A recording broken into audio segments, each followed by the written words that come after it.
I think it will be interesting because it's twofold. One, it's the story and how I got in, and then it's how we got the name, which they kind of coincide. So before starting this, I used to work as a trader in finance. So I would trade Greek equities for foreign institutions. So all my clients were the big banks, whether it's JP, Citigroup. At the time, there were many banks, Lehman, Merrill Lynch, Bear Stearns, UBS, all the big names. So I was kind of in a B2B situation because I was not trading for the end client. I was trading for their banks. The traders at these banks were always obviously trading for their investors. And as a trader and a person to be in the know about whatever equities they wanted to buy, the traders would also ask me to look after them where everything they needed, whether it's lifestyle, whether it's they needed to buy something, to have access to something. They always thought that their trader, me, would have the perfect access everywhere around the world for them. We had to have the access around the world for them to keep them happy. So we did. Around 2009, one of the hedge funds I was working with in London, the owner said to me, "You're Greek. I want to go on a Greek holiday, bring my family to Mykonos, and I want you to get me the best villa that is available and stock it up with everything, all the toys, all the wines, and spend 2 weeks over there with my family." Being a trader in equities, you also know the more high net worth individuals in Greece, that they also are interested whether have listed companies or they are in the know in the equities world. So I reached out, I found the villa. I was not in the hospitality trade at all. So I found the owner, I found the villa. It was available. David came to inspect the villa and see where he was going to come for holidays with his family. So the villa, liked the villa very much. I stocked it up with French wines. He arrived for his holidays in July. Now, back in 2009, we were using Blackberries. So he arrives, and from being the person that I knew and was always kind and very polite, he started writing aggressive emails. I was like, what's going on here? Why has he changed character just because he's in Mykonos? Usually people, when they get to Mykonos, they become even very chilled. I called the villa owner. He said to me, speak to the manager. I speak with Olga. And she said to me, they keep on arguing with his wife because he's always on his BlackBerry and he's trading and he's looking at the market and the news and everything. I asked her to cut the Wi-Fi off. So I said, don't worry, just cut the Wi-Fi and I'll just say to him that there's an issue with the Wi-Fi and we'll send somebody from Athens in 2 days. They'll have it fixed. So I called him. I said, look, this is what's going on. We have an issue. In 2 days, everything's going to be fixed. He never called me again. He never complained about his not having access to his BlackBerry anymore. So he came back from his holidays back in London, gave me a call, thanked me for everything and having an amazing holiday with his family, and everything went smoothly. 4 years forward, I decided that the financial market, I'm looking after the personal finances, I'm looking after the banks and after the traders and everything, but I'm also looking after their social life and everything they do away from the office. So I thought it was a good industry to jump into and open a company myself to do something like that. We were then thinking about the name of the company. In the meeting, the brainstorm we were having with my team then was like, he came over and he spent 75K a week for a holiday. And he never seized the moment to enjoy his holiday with his family. So hence we got the name. When I was thinking about starting the company, basically going into travel, because my first idea is going to travel, was not being a luxury DMC for Greece. So another friend of mine, he was then the head of sales for Four Seasons Europe and I think Africa. I ran the idea by him, Jean-Pierre Sutric, a very famous Four Seasons fella. And he said to me, look, you told me you're planning to go to New York. I've got the right person for you to meet. He's in the travel industry. He's been there for years, and he has one of the biggest companies in the US. His name is Martin Rapp, and he's the president of our tour.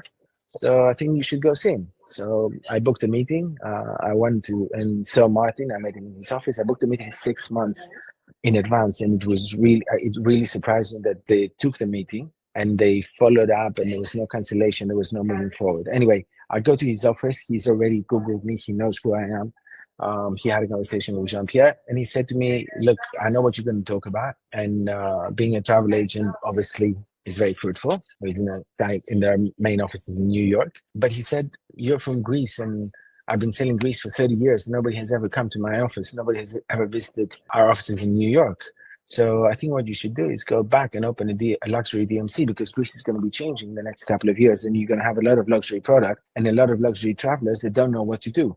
And with your background, we could make something much better than already exists." Took my notes, took his advice, and came back and set up Seas.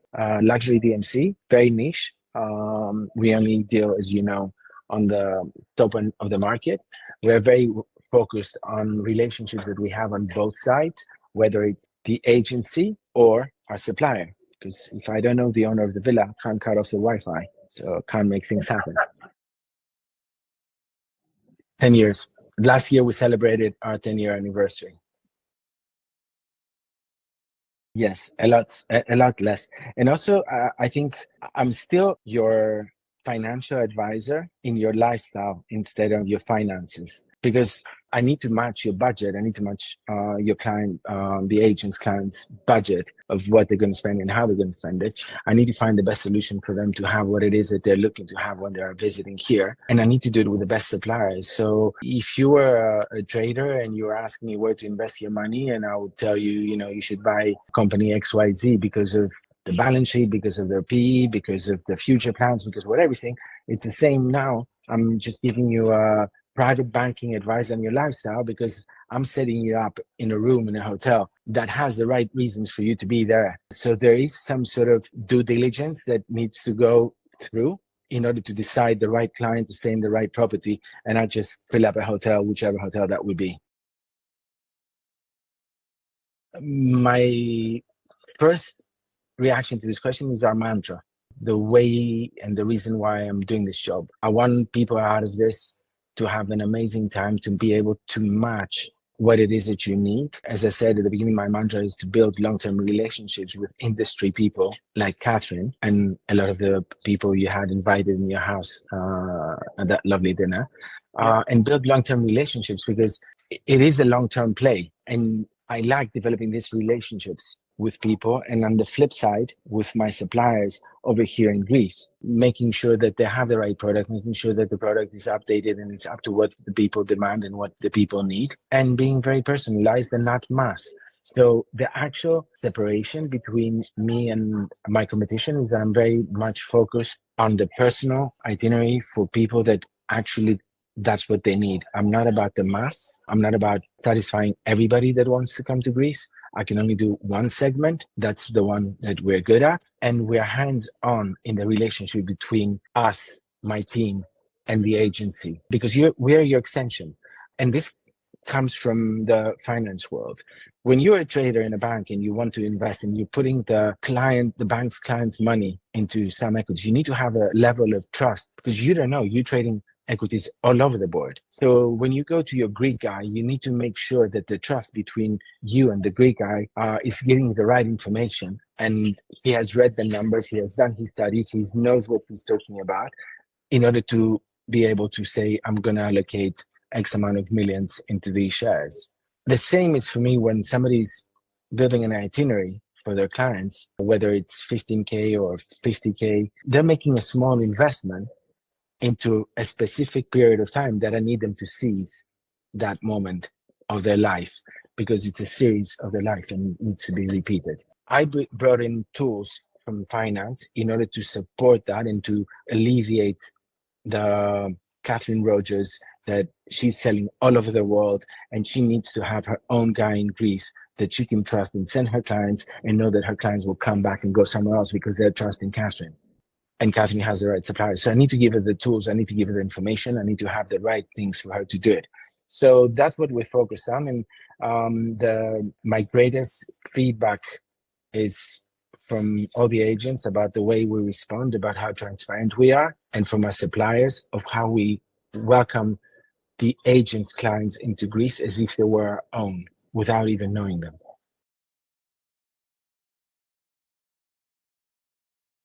And that's what gives them pleasure about going out tomorrow, next Monday to work, and working harder in order to make more, in order to be able to achieve what they want to achieve and take in the experience that they want to take at whichever level that is.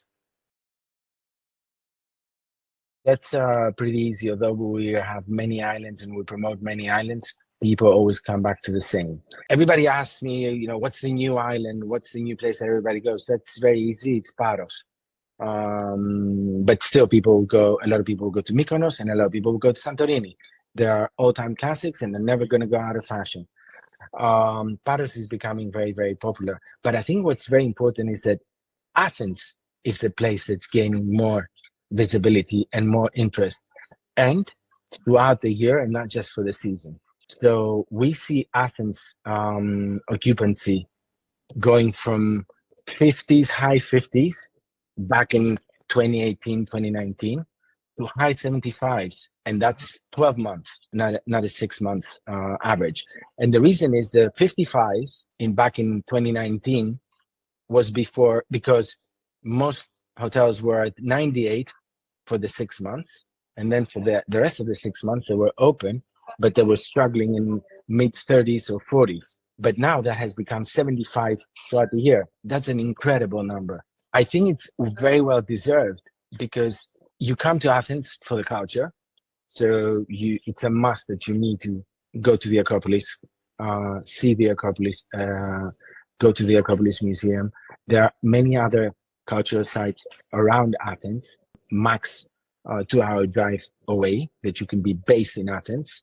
If you're a beach person, we've got the South Coast, the Athenian Riviera, that you have the Four Seasons. Now you have one and only opening in 4 days, along with other hotels on the coast as well.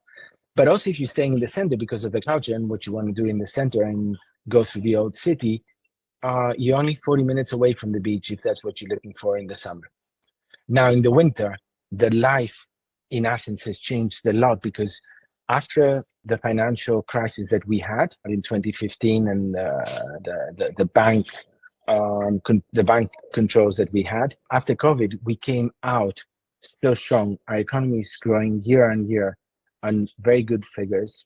Our market has just been upgraded by all the authorities. And there's so much investment, which brings a lot of expats to Athens for the first time. So you've got a full season, not only with people traveling in, but you also have got a lot of internationals that are starting to live here, whether they are investors, whether they are lawyers drawing up contracts for their investors, whether they're developers, architects, and people getting jobs in all these new companies that are popping up like mushrooms.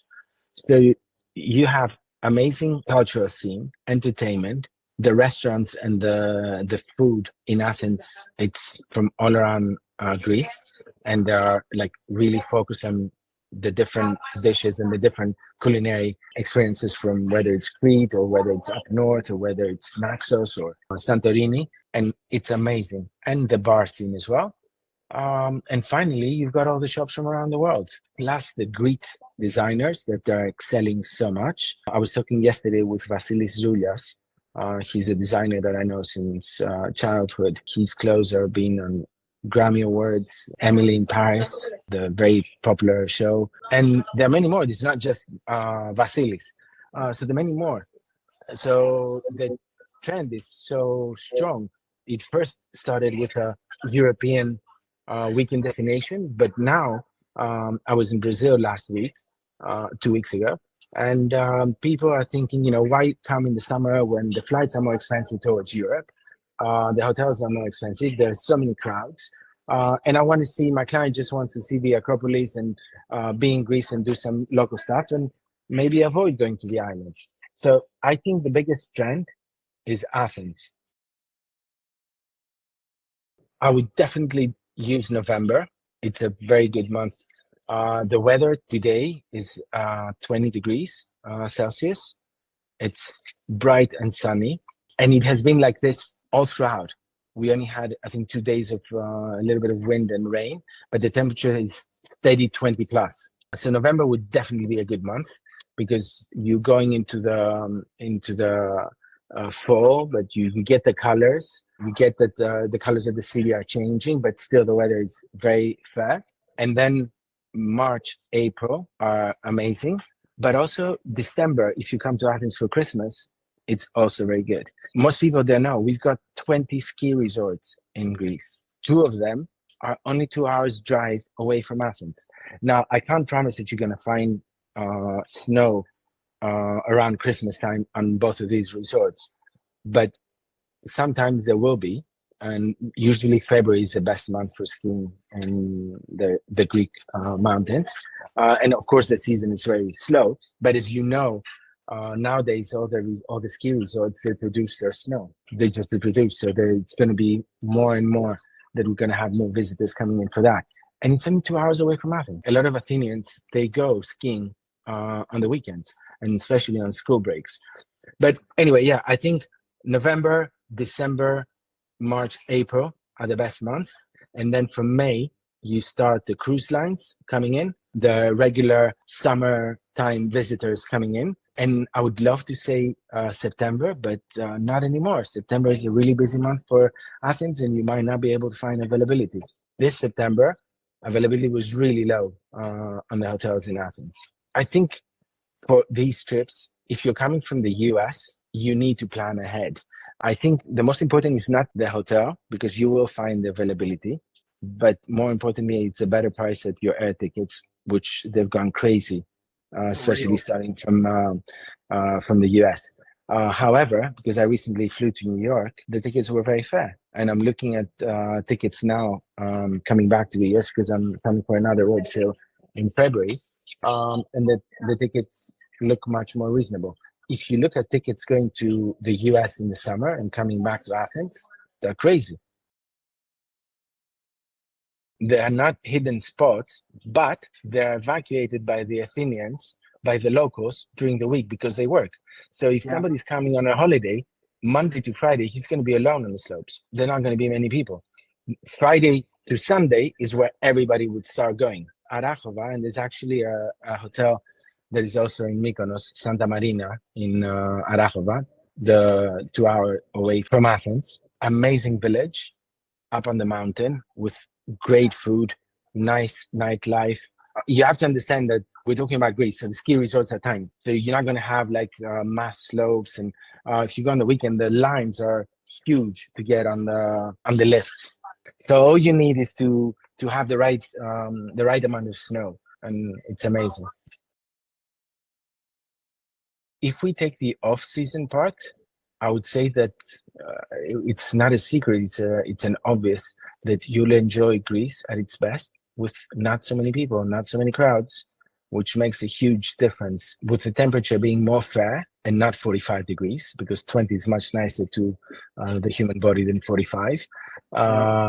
So definitely that's a must. But then if we're talking about going out to the islands, I think everybody takes a cruise and they go to the islands, and they take a cruise and they go to the same beach that's you can just drive to. I say take a boat and go to an island that's close by, that does not have the accommodation that you might want, but has the culture, it's picturesque. The people are in a different state because they don't have so many tourists coming in all at the same time. So it's completely different spirit. And we do that with Mykonos. We have a lot of people staying in Mykonos, which they enjoy the hotel, the beach bars, the clubs, the restaurants, the shopping, everything. But we take them to Tinos, which is an island just before Mykonos, 20 minutes away with a speedboat. You have the first school of arts in Greece that many of the famous Greek artists graduated from. Renowned artists have graduated from. And you have a class with a local teacher about sculpture or pottery, and then we'll take you and have some meze and lunch in places that the actual mother or grandmother is cooking and running a small restaurant as their extension of the kitchen with amazing food, completely different prices, obviously. Underneath the School of Arts, there's a little square with a huge tree that gives a lot of shade, and they make an amazing dessert. One of the baklava, not baklava, sorry, galaktoboureko. It's the one with milk and a lot of syrup. And it's just a completely different experience. And you can do whatever it is, from art, from galleries. There's an amazing winery on that island that I really love. I think it's one of the top red wines in Greece. A brewery, and a lot of art all around the island. So people don't know that. They never go there. They take a boat for 20 minutes. They go around Mykonos. They go to the beach or they go for a swim. But you can just cross for 20 minutes over and see something completely different and have an experience that most people have never seen and will never see because they had too much to drink the night before. Number one, it has to be the rooster. It's an amazing property in Antiparos. Athanasia, the owner, is a childhood friend of mine, and when we were talking about it, she told me, she had the vision of how we grew up and we were having holidays.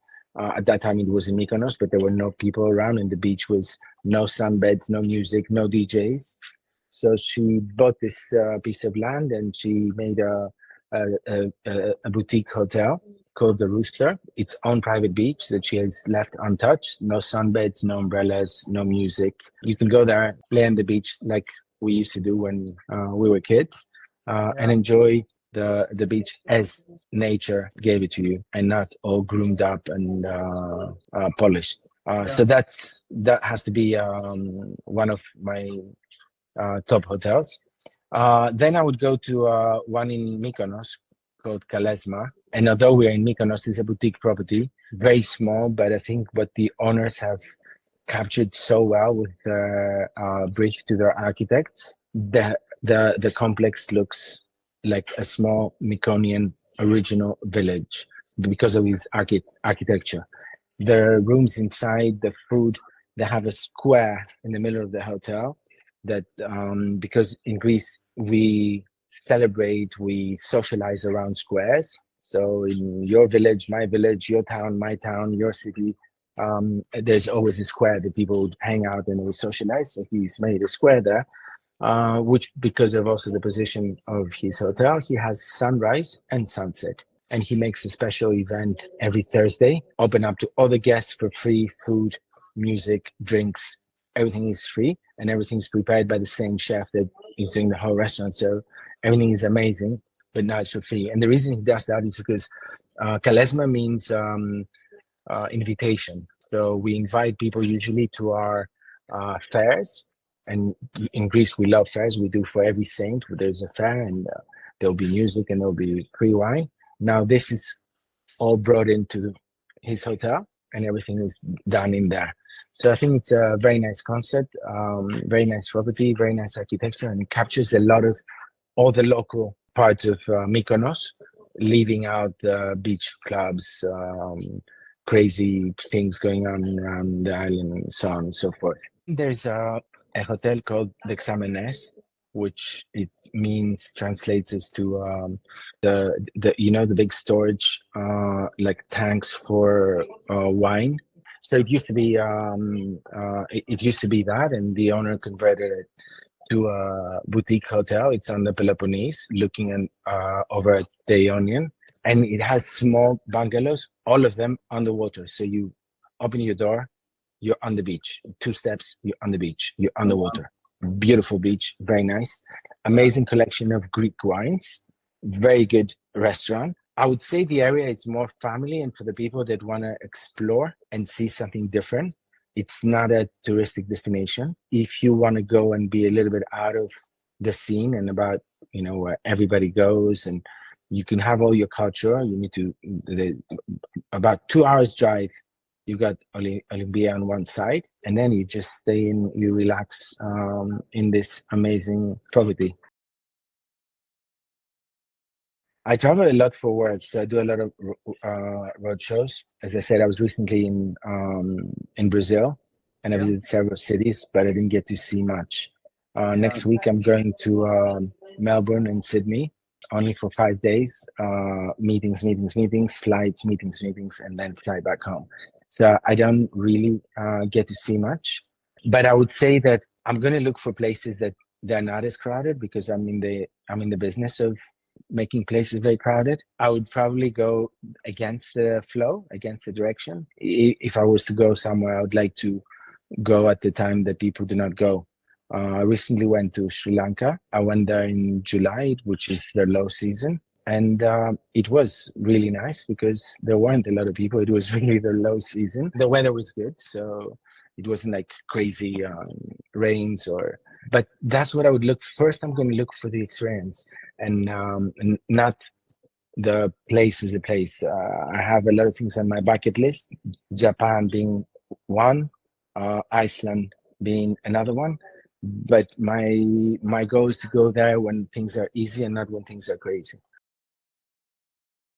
For me, luxury travel these days is shoulder months. So I'll definitely travel shoulder months because it makes a lot more sense in booking the airplanes, not losing luggage, not, the airports not being as crazy busy with so many people that they cannot handle. Going to a destination that is not crazy busy. And when you go to a destination that it's not at the high season, means that service is different, most likely better because people are a little bit more relaxed. They have the time to breathe, live their life, because we all live in a fast lane. So we need a little bit of time to calm down. I'm not saying not to work. I'm not saying a little bit more time to go on holidays. But when you're working, you can't be working under that capacity throughout the whole year. So when you have a downtime and I come to you, it's most likely you're going to be more open, more communicative.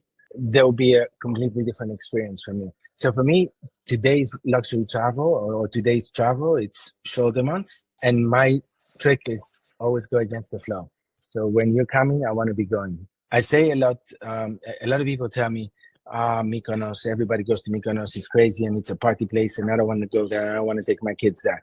I said, Mykonos is not a party place. You choose. The party's right next door to you. There might be a party next door to your house right now, but you choose to be here in the interview. So you have a choice not to go to the party place. You have a choice to go early on in the town Mykonos. I did this a couple of years ago. I went to Mykonos because I liked the destination, but it was more of a healthy break. I didn't go out at all. I didn't have any drinks. I woke up and I cycled or I went for a run, played tennis, went into town at 8 o'clock in the morning. Barely any people were left that they were going back home from clubbing. All the places were just opening up. So they were really quiet. They were really, the colors were amazing. The temperature was low because it was 8 o'clock in the morning. 12 o'clock, people were waking up to start, finding some aspirin for the headache that they had from last night. I was at the beach and I was alone and they were coming around 3 and I was going around 3. All the places that, most people would go, town, the beach, a restaurant afterwards, but I was the first one in and the first one out. I think going against the flow, you can go wherever you want. If you want to go with the flow and if you go to Mykonos because a lot of people go there to party, you are going to be partying, you are going to be with the flow, you are going to have traffic, you are going to have trouble finding a car, whether because you have too much to drink and you can't find your own car, or whether because everybody's looking for a ride and you can't find one. So it's up to you what you do. So for me, my way of travel is that way, against the flow. Look, we want to go to different places. I'm sure everybody wants to explore the world and go everywhere. Sometimes you think you can do it through Googling places and trying, read about the destination. I remember many years ago, I traveled throughout Europe with a car. I had a map and my grandfather had shown me how to draw the lines so I know which road to take. Now you've got Google Maps, you just look at it, then you get cut off the internet, you don't know where you're going, you're completely lost. For me, you need to have a person where you're going to know the destination. You need to have a travel advisor that he's your in the know people for everywhere because he will have the contact. My contact, if you want to come to Greece, you will have a similar contact if you want to go to Japan or if you want to go to Iceland. And you need to have the right information in order to have the right experience. You need to be associated with people that they are similar to you. And I use this as an example many times. If you go out for dinner tonight and you say, oh, I think I need to see a dentist, everybody on the table would jump and say, oh, I've got the best one. But how many did you try in order to know that that one was the best one? Probably one. It cannot be the best one. The best one is only if we are similar. We've got the same teeth. We have the same mouth hygiene, and we have the same tolerance in dentists or in doctors or whatever. That can only be the best one for me if it's the best one for you. So for travel, if you have the right travel advisor sitting opposite you that understands where you're coming from, the places that you've been, they have been, or they know about, that's the best place to go in order to understand what it is that you are looking for and willing for to pay to have that great experience and to come back and to be completely relaxed and feel like, it was money well spent. And it was money well spent because I spoke to someone that got me